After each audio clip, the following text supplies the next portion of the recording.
तो आइए अब देखते हैं पेज नंबर 36 का think discuss and write. Think and discuss का पहला हमसे कहता है कि mason has made a concrete slab. Mason यहाँ पे एक राजमिस्त्री या मिस्त्री की बात कर रहा है, वो बनाता है कंक्रीट का slab. He needs it to be rectangular, वो चाहता है कि ये रेक्टेंगुलर शेप का बने। फिर इसमें कहता है in what different ways can he make sure that it is a rectangular. वो किन बातों को ध्यान रखे ताकि जो स्लैब कंक्रीट स्लैब बने वो रेक्टेंगुलर शेप में बने। तो हम इसका सल्यूशन लिखेंगे कि he can make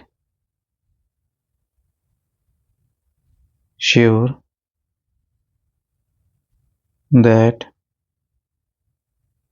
it is rectangular using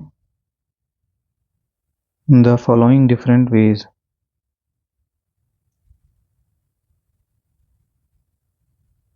in तरीकों का इस्तेमाल करके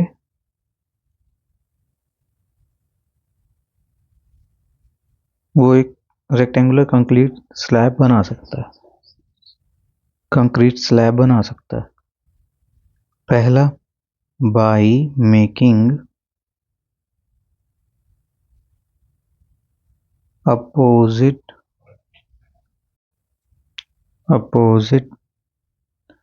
sides of equal length। Opposite sides equal length की बना करके इस चीज का वो ध्यान रख सकता है। दूसरा पॉइंट वो क्या ध्यान रखेंगे कि डायगोनल जो हों वो इक्वल लेंथ के हों, तो diagonals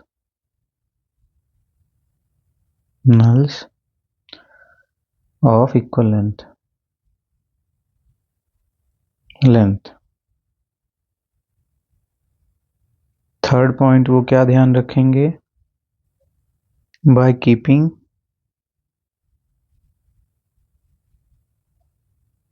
each angle at the corner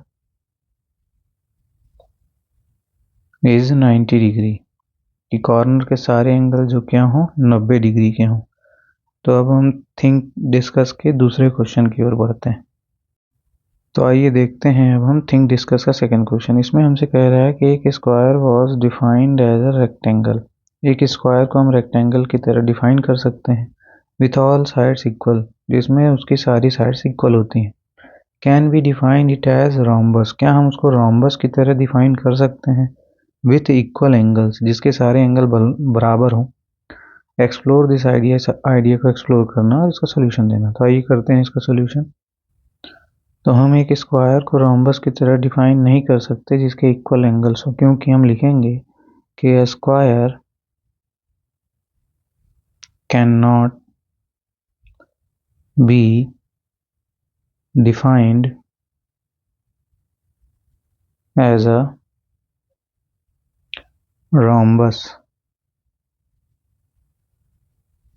with equal angles नहीं डिफाइन किया जा सकता, क्योंकि as its diagonal will not be equal unless its each angle is 90 degree, क्योंकि उसके डायगोनल इक्वल नहीं हो सकते, और जब तक डायगोनल इक्वल नहीं होंगे तो ये पॉसिबल नहीं हो सकता, और डायगोनल इक्वल तभी होंगे जब इसके सारे एंगल 90 डिग्री के होंगे। तो आइए करते हैं अगला सोल्यूशन। तो आइए अब देखते हैं थिंक एंड डिस्कस का क्वेश्चन नंबर थर्ड। इसमें हमसे कहता है कि can a trapezium have all angles equal, क्या किसी ट्रेपीजियम के सारे एंगल बराबर हो सकते हैं, पहला क्वेश्चन। और दूसरा क्वेश्चन उसमें पूछता है can it have all sides equal, क्या उसकी सारी साइड्स इक्वल हो सकती हैं। इसको हमको एक्सप्लेन करना, तो आइए इसको एक्सप्लेन करते हैं। हाँ, एक ट्रेपीजियम जो है उसकी सारे एंगल्स इक्वल हो सकते हैं, कब, यस हम लिखेंगे yes if it is a rectangle. अगर वो रेक्टेंगल हो तो ऐसी पॉसिबिलिटी हो सकती है, स्क्वायर में भी हो सकता है, पर रेक्टेंगल में सारे एंगल्स इक्वल होते हैं। तो पहला क्वेश्चन का आंसर हमारा रेक्टेंगल हो गया। दूसरा कहता है कि क्या इसकी सारी साइड्स इक्वल हो सकती हैं, तो हाँ हो सकता है। तो हम इसमें लिख देंगे it can have all sides